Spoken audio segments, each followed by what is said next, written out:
하나님 말씀 봅니다. 이사야서 49장 16절입니다.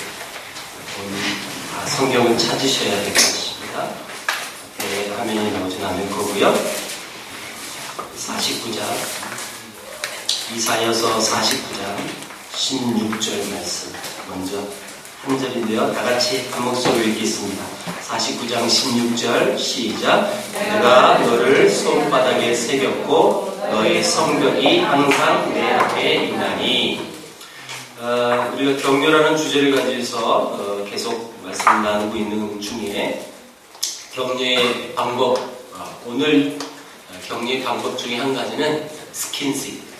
우리 젊은이들이 스킨십 하면 내가 말하는 그 용도와 지금 다르게 생각할 거예요. 그쵸? 우리 생각하는 그 스킨십이 아닙니다.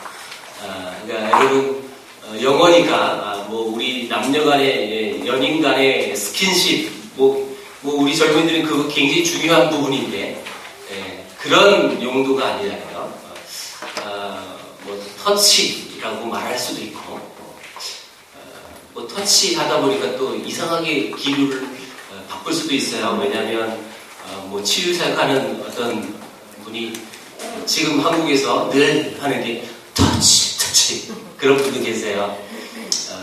만지심, 또 만져줌으로 인하여 격려할 수 있는 그게 이제 스킨십이 여러분 성도들 간에 따뜻한 안아줌 이런 것도 될 수 있고 손을 만져주는 것도 있고 여하튼 중요한 것은 우리가 하나님의 백성으로 또 다른 영혼들을 향하여 어떻게 격려할 수 있을까?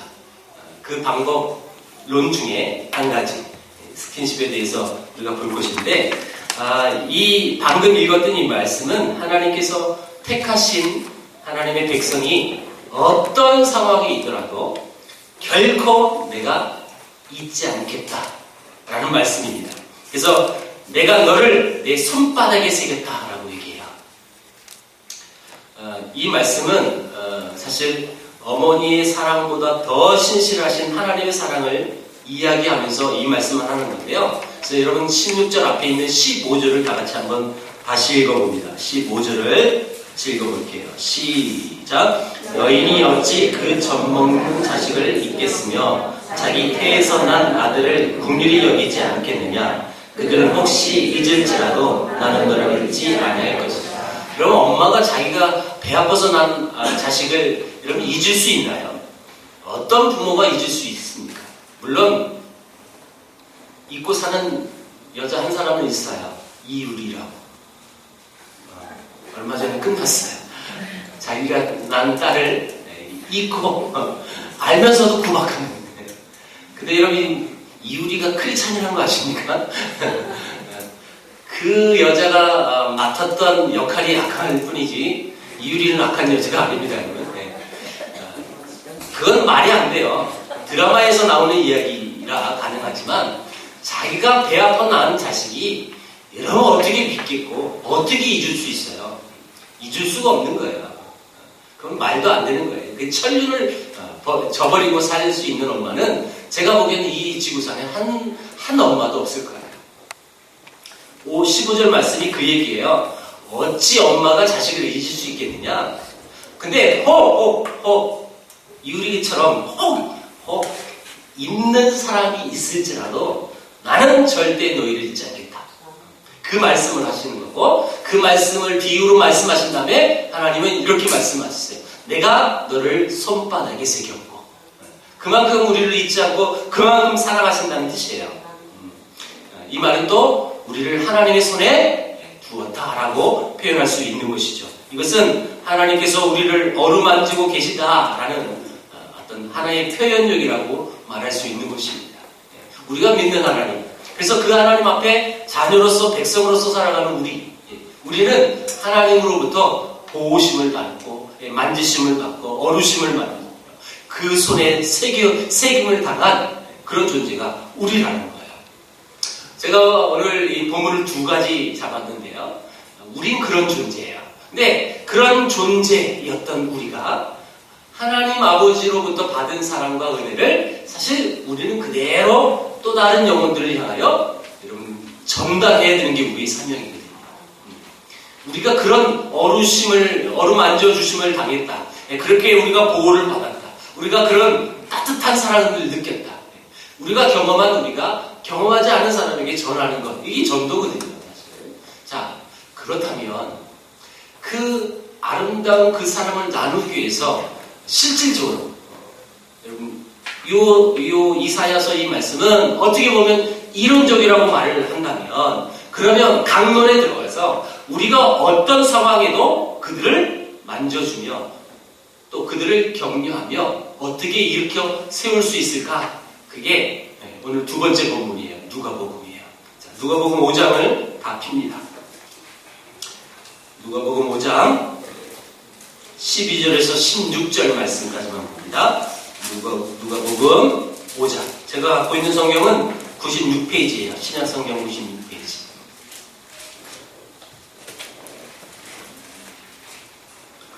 누가복음 5장 12절에서 16절을요. 우리 한 절씩 교독을 하겠습니다. 예수께서 한 동네에 계실 때에 온 몸에 나병 들린 사람이 있어 예수를 보고 엎드려 구하여 이르되 주여 원하시면 나를 깨끗하게 하실 수 있나이다 하니 예수께서 손을 들어 그에게 주여 이르시되 내가 원하노니 깨끗함을 받아 하시되 나를 깨끗하리라. 예수께서 그를 경고하시되 아무에게도 이르지 말고 가서 제사장에게 네 몸을 보이고 또 네가 깨끗하게 됨으로 인하여 모세가 명한 대로 예물을 드려 그들에게 입증하라 하셨더니 예수의 손이 더 전에 수많은 이가 말씀을 듣고 자기 병도 고침을 받고자 하여 모여오되 예수는 물러가서 한적한 곳에서 기도하시니라. 자, 오늘 이 누가복음 5장은요 한 사람이 등장합니다. 근데 그 사람은 병이 있어요. 나병. 개역 개정판에 와서는 이 나병을 옛날에 이제 문둥병이라고 표현했죠. 옛날 성경에 문둥병이라고 표현했던 그 병을 나병으로 다 고쳤어요. 그래서 개역 개정판을 보면 문둥병이라는 말이 나오지 않습니다. 문둥병 하면 굉장히 좀 뭐랄까요? 그 병에 걸린 사람들을 천하게 보는 그런 시각이 있어서 나병이라고 부르죠. 현대의학으로 이 병을 여러분 어떻게 불러요? 한센병이라고 하죠. 한센병, 나병, 문둥병 다 같은 말인데 한국의 지금 나병은요 공식적으로 이제 이 나병에 걸린 사람이 없어요. 그러니까 새로운 환자가 배출되지 않는다는 거죠. 이제 지금 있는 한센병들은 그 이전에 한센병을 앓았던 그래서 그 후유증이 몸에 흔적이 남으신 분들. 왜 문둥병이라고 했나요? 이 병 걸리면 모든 신체가 문드러지게 돼 있어요. 그래서 실제로 말초신경이 썩어 나갔는데도 불구하고 내 몸이 지금 여러분 썩어 떨어졌는데 썩어 떨어져 나갔는지도 본인은 몰라요. 다 죽었다는 거예요, 신경이. 비참한 거죠. 혹시 여러분 나병에 걸린 사람들 보신 분 계세요? 나병 걸린 사람이 진짜 내 앞에 있으면 약간 여러분 움찔합니다. 왜냐하면 그 나병의 흔적이 그대로 있어서 물론 약한 사람도 있고요. 굉장히 심하게 앓아서 그 후유증으로 그 몸의 흔적이 그대로 남아있는 사람들이 많아요. 여러분 이건 복구가 안 되는 거예요. 만약에 코가 떨어져 나갔다 그러면 코가 없어요. 대부분 나병 환자들이 시각 장애가 또 많습니다. 그런 분들은 눈이 없는 거예요. 눈이 없어요, 실제로. 그래서 손, 발이 거의 다 이런 성한 가락이 없어요. 이렇게 뭉툭 있고, 어떤 뭐 이렇게 돼 있고, 이렇게 돼 있고, 뭐 이런 다양한 사람마다 다른 형태를 갖고 있습니다. 이 나병 환자가 여러분 예수님이 왔다는 소식을 들었습니다. 근데 이 나병 환자가 주여 원하시면 나를 깨끗하게 하실 수 있습니다. 라고 그가 했던 고백이에요. 지금 여러분 예수님이 왔다는 소식을 듣고 주여 나를 고쳐주세요. 이 말을 한 게 아니라 주여 원하시면 나를 깨끗하게 하실 수 있다. 원하시면. 여러분 여러분 이 말은요, 저분이 나를 고칠 수 있을까 없을까? 반이면 반이가 아니에요. 이 뜻은 그분은 충분히 내 병을 완치해 줄 수 있는 능력을 갖고 있다라는 믿음이 일단 전제가 돼 있어요. 믿음이 있는 거예요. 그래서 그분은 나를 충분히 고칠 수 있는데 문제는 뭐냐? 그분이 나를 치료하기를 원하시느냐? 아니 원치 아니하시냐? 요게 지금 관심이 있는 거예요. 요게 이제 주제예요.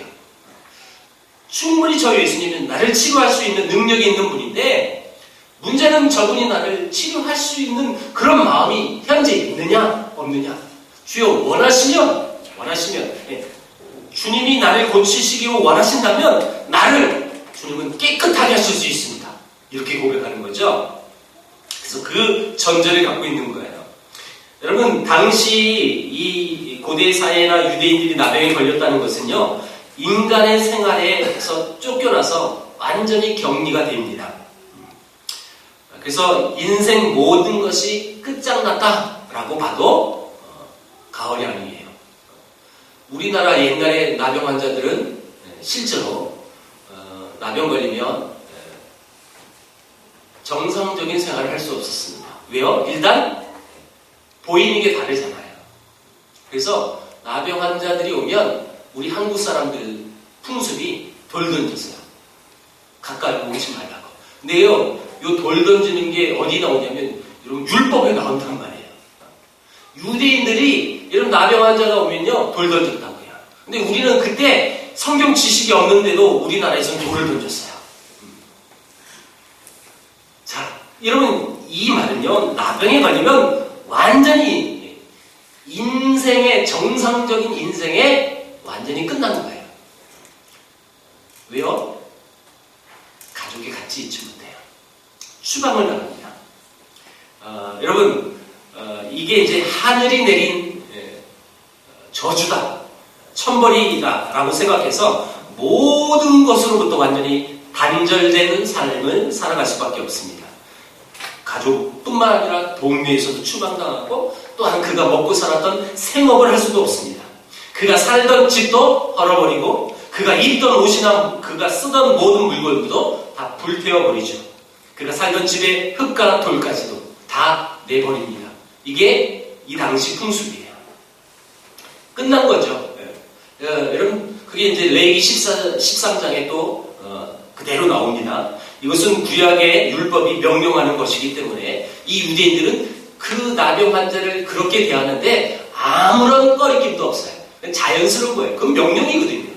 나병에 걸린 사람들을 그렇게 하라고 제시했으니까 보고 배운 그대로 하는 거예요.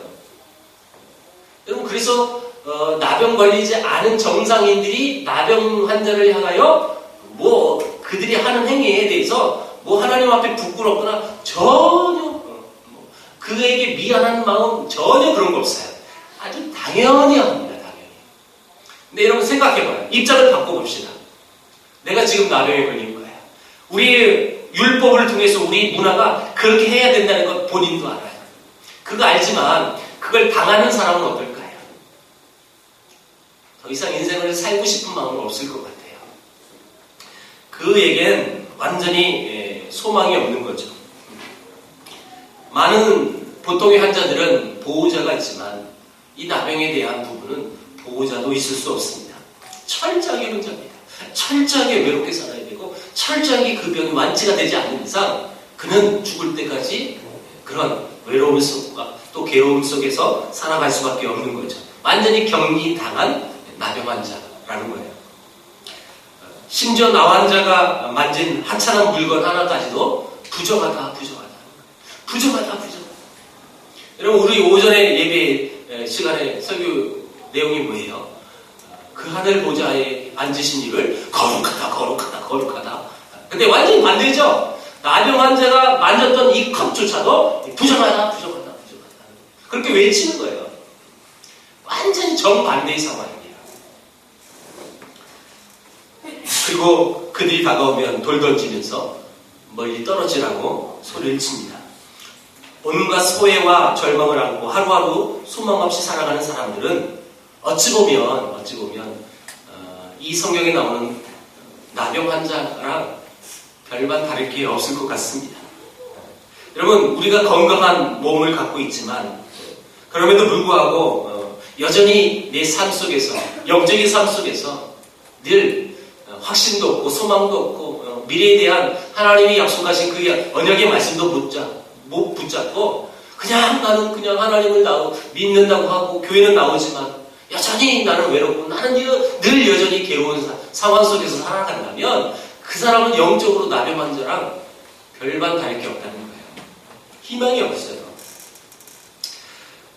나라가 나라를 대적하고 또 우리의 피부의 색과 다른 사람이라고 멸시하고 사회적인 신분이 다르다고 차별하고 함부로 대해서 그들을 대해가지고 그들의 눈에 피눈물을 흘리게 하고 억울하게 하는 일들이 일어나는 것 다 영적인 나병의 결과물하고 별반 다를 게 없다는 것입니다. 부부가 서로 불화하고 고부부 간에 또 불화하고 나이 따라 불화하고 또 이념에 따라 불화한다면 이것도 다 이 나병하고 똑같다는 거예요. 심지어 교회 안에서도 성도들 사이에 불화가 있는 것은 이런 죄의 모습과 별반 다를 게 없습니다. 이런 사람들 속에는 예수 그리스도의 제 사함도 거기서 오는 기쁨도 그래서 거기서 우리에게 주시는 평안도 있을 수 없죠. 그런데 이 사람의 말을 들으신 예수님의 반응은 참 놀랐습니다. 물론 우리는 다 알아요. 또 읽었고요. 그가 치료를 받죠. 그런데 예수님이 그에게 뭐라고 말씀하시냐면 내가 원하노니 깨끗함을 받으라. 예수님이 원하시면 내가 깨끗하게 될 수 있습니다. 라고 했더니 내가 원한다. 라고 대답하셨다는 거예요. 그런데 여기서 주목해야 될 부분이 바로 이 말씀이에요. 자, 여러분 다시 누가복음 말씀을 보세요.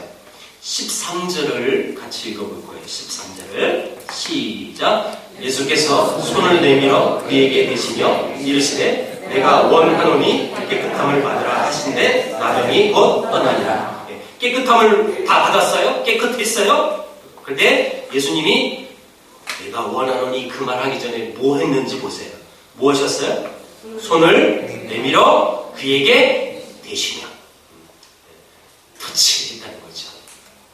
여러분, 이게 이제 예수님이 이 나병 환자에 대한 스킨십을 하신 거예요.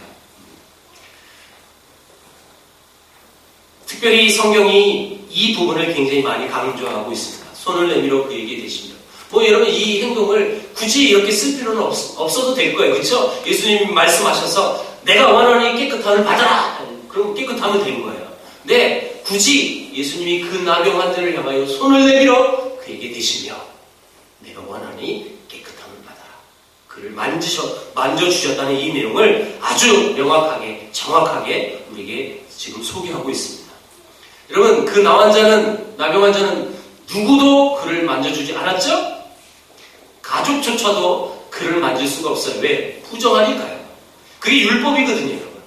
율법으로 정해진 건 그들의 사상과 그들의 상황 속에서 절대 율법이 금한 내용을 그들이 할 수가 없습니다.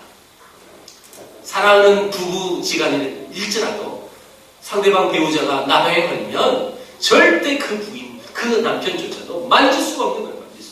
한 번도 여러분 나병에 걸려서 그렇게 따뜻한 여러분 아름다운 터치를 받아본 적이 없는 나환자.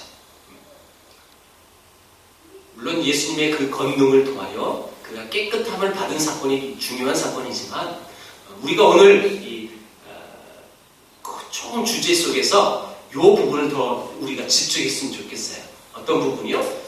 예수님이 손을 내밀며 대시며 이 부분. 여러분, 이것이 주님이 우리를 향한 반응이었습니다. 예수님이 손을 대시며, 여러분, 우리 이 성경에는 내가 원하는 깨끗함을 받으라. 이렇게 이제 단문으로 나와 있지만, 우리는 상상할 수 있어요. 네가 그렇게 원하니? 나도 원한다. 네가 그렇게 깨끗함을 받기를 원하니? 난 정말 원한다. 네가 그렇게 간절히 요구하고 간절히 기도하는 그거 나도 원한다. 너의 병의 문제뿐만 아니라 너의 인생조차 내가 아름답게 바꿔주고 싶다. 이 모든 것이 여기에 포함이 되어 있죠. 이 사랑의 마음을 네가 내 마음을 알기 원한다. 그러면서 손을 내밀며 그에게 기도해 주시는 것. 이 터치가요, 이 만져주심이, 이 스킨십이 이 나 환자에게 있어서 얼마나 크고 놀라운 힘이 됐을까요? 얼마나 큰 배려가 될 수 있었을까요? 예수님은 율법이 금지하는 이 부정한 나병 환자를 향하여 분명히 손을 내밀어 주셨습니다. 부정하다고 비난의 돌을 던지는 이 세상과 반대로 예수님은 그를 만져주셨습니다. 한 인생의 고난과 비참한 모습 앞에서 엄격한 율법이 아니라 예수님은 온 마음으로 그를 잡아주셨습니다. 버림받은 인생이라고 자책하고 그래서 스스로 아무런 소망도 갖기를 거부하고 오직 원망하고 한숨 쉬며 저주만 하던 그 사람에게 주님은 드디어 자비의 손을 내밀어 주셔서 그를 안아주십니다. 내가 원한다. 그래서 네가 깨끗함을 받아라. 내가 원한다. 내가 원한다. 네가 모든 과거의 상처와 거기서로부터 나온 네 성품, 네 생활 자세, 모든 것을 부정히 여기고 늘 부정적인 시각으로 봤던 그 어두운 구석구석에서 이제 말끔히 씻어버리고 이제 네가 새 삶을 살아라. 내가 원한다. 이 마음으로 여러분 다가와 주셨던 그 주님은 무정한 분이 아니라 정말 우리의 단원과 우리의 간구를 외면치 아니하시고 그대로 응답해 주신 주님이라는 사실을 우리는 다시 한번 보게 됩니다. 깨끗함을 받은 이 사람의 마음은 어떻을까요? 아마도 자세히 나오진 않지만 온 세상을 다 가진 기분이었을까요? 저는 이 부분을 조금 아는 사람이에요, 사실. 저 개인적으로도 예수님을 처음 만나고 아파서 걸음조차도 걷지 못했던 내게 주님을 만나고 나서 기다시피 내려갔던 계단을 나중에는 뛰어 올라갔어요. 하나도 걸었지 못했던 그 계단을 3-4개씩 뛰어서 올라왔을 때의 그 기분은 이건 어떻게 표현할 수 있을까요?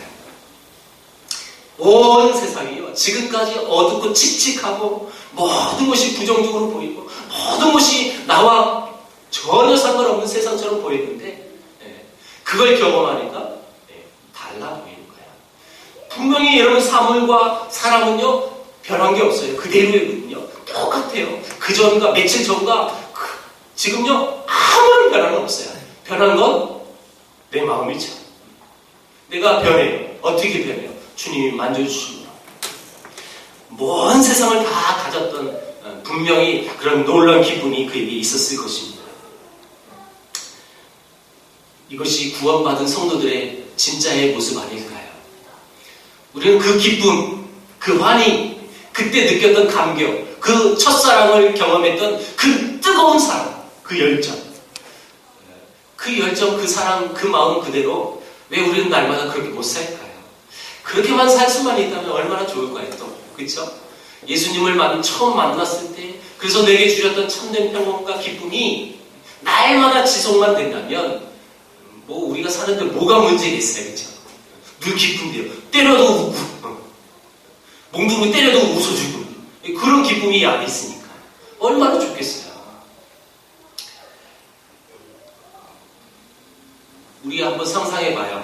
이 나병 환자가 예수님이 깨끗함을 받으라 해서 나병이 곧 떠났거든요. 그래서 예수님이 말씀하신 대로 모세가 이제 정한 대로 그가 제사장에게 깨끗함을 보여주는 거예요. 제사장이 오케이 너 이제 나병 없어 인정을 해줘야 그 사람은 나 환자가 아닙니다. 제사장이 그게 권한이거든요. 그리고 그에 감사한 예물을 드리고 얼마나 기뻤을까요? 얼마나 여러분 그 놀라운 받은 사랑을 얼마나 전하고 싶었을까요? 다시 한번 또 얘기합니다. 예수님 만나고 나서 교회 왔는데 내가 만난 그 예수님을 얘기하고 싶은 거예요. 막.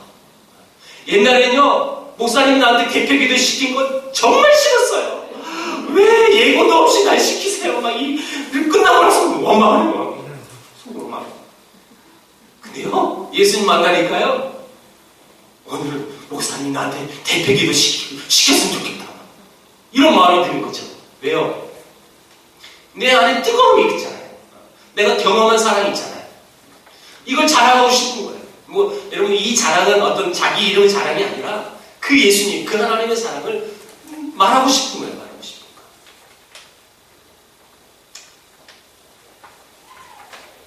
그 뜨거움. 그게 어떻게 시작합니까? 예수님께서 나병 환자를 위해서 뭘 깨뜨렸냐면 율법을 깨뜨려 버리신 거죠. 율법을 깨뜨렸어요. 율법을 엄격하게 적용한 것보다는 한 사람의 영혼이 참평을 누리는 것이 훨씬 아름답다라는 것을 깨닫고, 여러분 이 안식일날 치료하고 사람을 고치고 여러분 놀라운 사역을 하는 그 자체, 그 당시 율법으로 보면 예수님은 욕 먹어야 되는 거예요. 또 근데도 예수님은 그 안식일날 여러분 환자를 치료합니다. 그렇게 하면요 내게 분명히 욕 들어먹는 거 다 아셨어요. 왜요? 율법을 깨뜨림으로 인하여 한 영혼이 참 자유를 얻는다면 할 수 있다는 거예요. 여기서 우리가 여러분 도전을 받아야 되죠. 한 영혼을 위해라면, 여러분 한 사람 한 사람을 위해서라면, 그 사람을 내가 격려해서 그 사람이 온전한 하나님의 사람으로 세워줄 수만 있다면 내가 깨뜨릴 게 무엇인지 한번 고민해 보세요.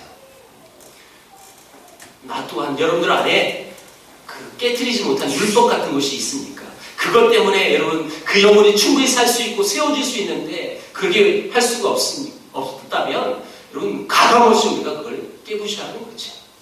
예수님도 안식일날, 예수님도 수많은 어려움과 위기가 올 것이라는 것을 알지만 가감없이 그 율법을 여러분 제하십니다. 그러니까 어떻게 돼요? 한 영혼이 놀라게 되는 거죠. 놀라운 그 은혜를 여러분 받았던 사람, 예수님이 경고했어요. 너 아무에게도 말하지 마 그랬는데, 이 예수의 이 복음을 여러분 이 예수님 만나고 병고침 받으니까 이 가만히 있을 수 없는 거예요. 내가 남의 영혼인데 예수님이라는 분이 나를 치료했다. 이거 전할 수밖에 없죠. 분명히 예수님이 경고했거든요. 하지 마라. 그래요. 그 얘기 듣고 수많은 환자들이 또 예수님에게 몰려오는 모습이 여기 포착이 됩니다. 그리고 예수님은 그들을 떠나서 한적한 곳에서 기도하셨다. 오늘 본문이 그런 내용이에요. 우리가 남을 격려한다는 것이 바로 이것입니다. 어떤 틀, 어떤 제도, 어떤 행정, 그것이 중요한 것이 아니라 한 영혼을 살릴 수만 있다면. 그래서 여러분 이걸 뭐 조금 더 과하게 예를 든다면 이런 거예요. 선교지에서 아주 안타까운 이야기가 들려졌어요. 근데 우리가 이걸 할 것이냐 말 것인가 이런 얘기가 이제 나눠질 수 있죠. 어떤 분이 그래요. 우리는 교회 예산이 다 1년에 정해져 있는데 그건 우리 예산에 없습니다. 법으로, 행정적으로 딱 여러분 거부를 한다면 여러분 그게 여러분 그 아름다운 축복의 통로가 계속 흘러갈 수 있겠어요? 없죠. 저는 그래요. 우리 교회의 어떤 교회 시스템이라는 것은 예산도 있어야 되고 지출도 정확히 맞아야 되는 것도 분명히 있지만 그것보다 우선순위가 하나가 있다면 우리가 그 틀보다 더 중요한 건 우리가 그것을 통하여 한 영혼이 살 수만 있다면 그거보다 훨씬 더 가치를 거기에 부여해야 될 줄 믿습니다. 우리 교회가 그런 교회 됐으면 좋겠어요. 예산이 없어도 우리 부족해도 영혼이 살 수만 있다. 내가 하는 말이 아니라 예수님이 하셨잖아요. 예수님 율법을 깨뜨려 한 영혼이 변화될 수 있다. 그래서 우리가 이 말씀을 통해서 교훈을 얻는 것은 우리도 만져야 되는 거예요. 여러분 제가 서론에 얘기했어요.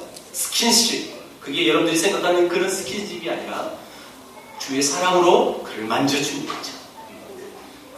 특별히 이제 연세가 많으신, 우리 교회는 연세 많으신 분들이 없으니까 별로 모르는데요. 제가 다른 주일날 가끔 또 외부 집회 가잖아요. 주일날 가는 건 교회에 가서 말씀 전하는 거예요, 사실. 그러면 대부분 교회들이요, 거의 다 어르신들이 더 많아요. 거의 다.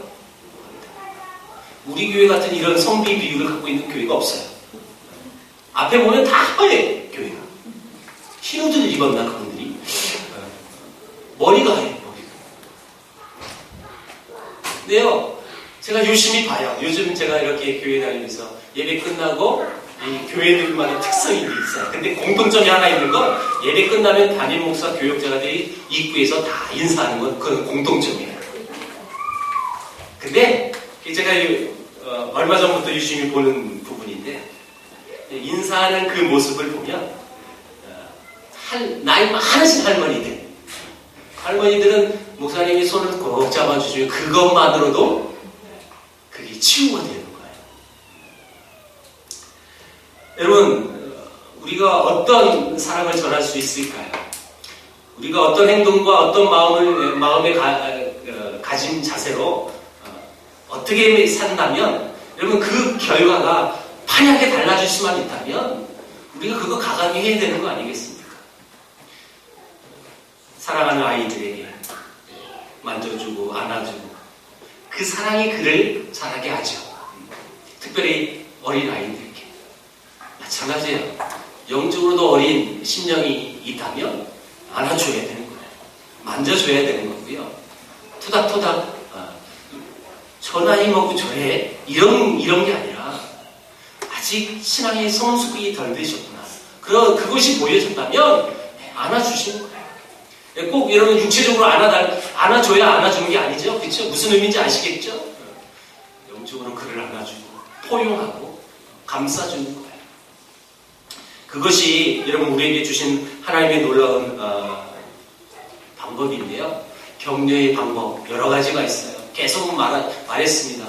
언어가 있고 또 문서도 있고요. 다 여러 가지 방법 중에 오늘은 특별히 접촉적 스킨십 아름답게 또 주의 복음과 주의 사랑과 은혜를 흘려보내는 한 가지의 통로가 있다면 만져주기에 손대고 안아주고 기도하고 물론 이제 이 방법 중에 기도의 방법도 있습니다만은 제가 나중에 또 소개할 건데요. 이런 놀라운 은혜가요. 우리를 통해서 그런 격려가 흘러갈 수만 있어서 아름다운 영혼들이 세워질 수만 있다면 우리 이거 돈 안 들잖아요. 그렇죠? 네.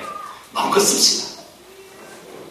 마음껏 여러분 1000만원씩도 주고 1억씩도 주고 놀라운 이 격려의 치유의 도구를 저와 여러분들이 사용해서 많은 영혼들이 온전히 세워지고 또 하나님의 거룩한 교회로서 든든히 세워질 수 있도록 저와 여러분들이 이렇게 쓰임받기를 주의 이름으로 축원드립니다. 기도하겠습니다. 하나님 감사합니다.